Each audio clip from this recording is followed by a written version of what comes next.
Hey, what's up you guys? Welcome back to my channel. This is Gabby and I hope you guys are well out there. I wanted to make a video that I have been considering making for a while, but I didn't want it to come off as being negative. So as a disclaimer, before I jump into this video, I am a proud social worker. I have been in this field for about 8 years now, including the time that I spent getting my master's in social work degree. I really could not see myself working in any other area. However, we cannot hide or shy away from the fact that there are a good number of people who are burning out from social work and deciding to flee the field of social work. So I wanted to make a video to hopefully help people to think about a few things before they make the decision around joining the field of social work, and really talk about why people tend to quit being a social worker or why they leave the field of social work. What are those areas that tend to stand out when it comes to being the reason why people quit the field? That's what I want to talk about in this video. Once again, I really don't want this to be negative, but it's just a really honest video and I'm just sharing my thoughts about that. Okay, so in this video, I want to break down 5 reasons people tend to quit the field of social work. We really don't know why people decide to quit any field. There's so many reasons why, but these are what I say are some of the reasons that tend to be more common. So one reason I think people join the field of social work and then quit soon after is because it is a very complex field, and some people think, I don't know why, that this is the easy way out. So when people are in undergrad and they're considering a field to go into, I think people look at social work as being an easy field or a field that anyone can thrive in, but that is not true. I think the reason people tend to feel this way is because social work is not a very math heavy field. I think we automatically assume that those fields that has a deeper emphasis on math are the harder fields, but that is not true. Social work is indeed a difficult and challenging field to enter into. A study done in the Administration in Social Work journal concluded that 44% of social work professionals who were interviewed for the study actually said they were planning to leave the field of social work. Social work is not an easy field, you guys. You really have to get out there and work with people one-on-one and be on the ground helping to deal with a lot of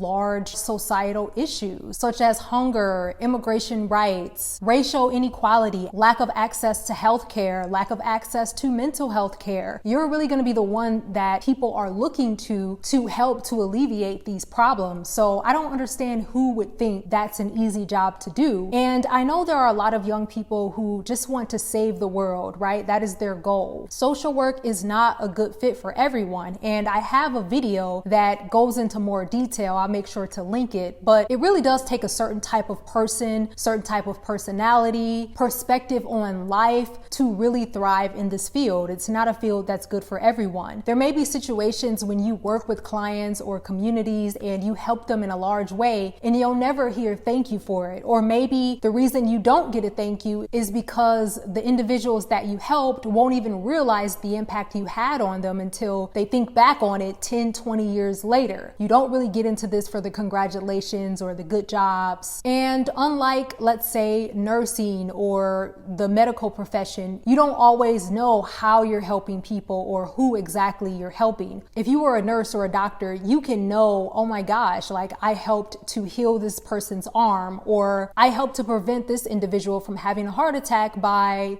doing this surgery for them. In social work, the type of impact we have is not always seen right away. So that can leave us thinking that we're not really making a difference when we really are in the long run. Also, in social work, you are helping a population that is often forgotten about in society, or a population that people don't really care much about. That can lead to you constantly having to fight against certain systems or experiencing red tape as you're trying to make changes with individuals and in communities, because there are laws and different policies in place that makes it really difficult for the people that you're trying to help to succeed. So you have to constantly, get these no's or get this red tape put in front of you when you're trying to better the lives of others. That really can be a disheartening experience for a lot of people, you as well as your clients. Another reason that social work is not the easy way out or an easy profession to go into is because on a day-to-day basis, you are being reminded of the ugly parts of society. Let's contrast this to, let's say, another really popular your field of study, which is marketing, for example. If you're in marketing, oftentimes you are going to be helping to make things look glamorous and fun, adventurous. That's really going to be the lens that you're looking through in your work. So it's necessary for you to have this more positive, lively, and colorful outlook. But when you're working in social work, you're often dealing with situations and navigating societal problems that are quite sad to think about. We have to do the work that other people can't emotionally handle. For example, when people look at individuals experiencing homelessness on the side of the road, it's sad to look at, right? A lot of people may look away and pretend that they don't even see them because it causes a lot of emotional stress to even witness people who are struggling so badly. But social workers who help populations experiencing homelessness are not going to look away from that. They have to delve deep and engage in this problem to try to find solutions and to connect people to resources so they don't have to experience homelessness. So things that other people are shying away from or shielding their eyes from, social workers have to face it head on in order to make it better. Okay, so the second reason why a lot of people may quit social work is because oftentimes the pay is low. We've talked about this so many times, and I mentioned that no, just because you're a social worker, it doesn't mean that you have to get paid a low salary. But unfortunately, a lot of social work jobs, especially those that are more general in nature, they tend to be low pay, which is why I talk a lot about why it's important to find your niche. And also entry-level jobs, those salaries may be on the lower end of the spectrum. I think it ties back to what I talked about before, how social workers work with a population who are often forgotten about or not cared about in society. And because of this, it can really be difficult to get funding for resources for these individuals or to support these individuals. Some people see those that we help in social work as being a drain to society, right? Or people that need to just pull themselves up by their bootstraps, not considering the systemic socioeconomic systems that are in place to keep these individuals down a lot of the times. So yeah, because of the population we work with and the type of work we do, often our positions come with a lower wage. I think another reason that social workers tend to be lower paid is because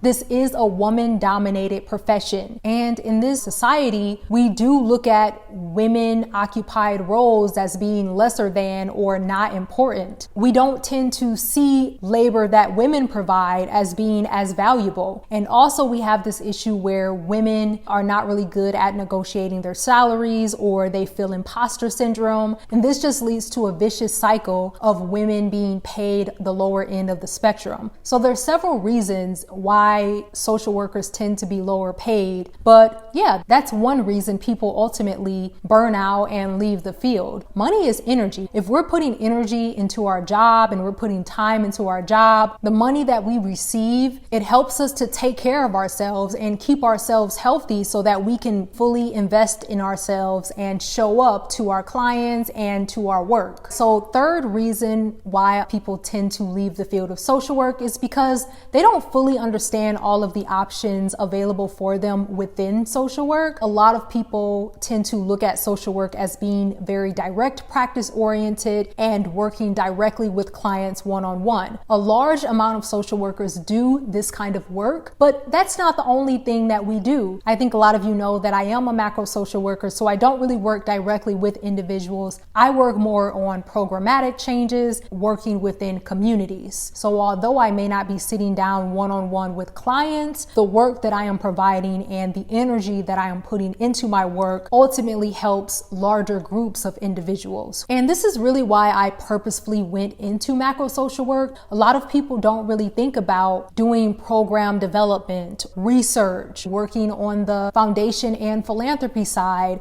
as being a part of social work, but it really is. So I think it's really important for people to understand all of their options within social work. So once they get burnt out in one area, they can consider transitioning into another area. You know, that's another reason I developed my course around how to enter into the field of macro social work, because I really wanted to help social workers to get an understanding of all of the options available to them. So definitely check out the link to my new course in the description box to learn more. All right, so the fourth reason I believe a lot of social workers tend to burn out and leave the field is because of of lack of support. Oftentimes, we are working for organizations or social service agencies where our managers are super burnt out and disengaged, and that leads to us not really feeling supported in our roles. When it comes to lack of support, you have to think about that in the sense of resources that are lacking as well. Often, as social workers, we're expected to make huge changes with a very small amount of resources. You know, nothing about that truly makes any sense.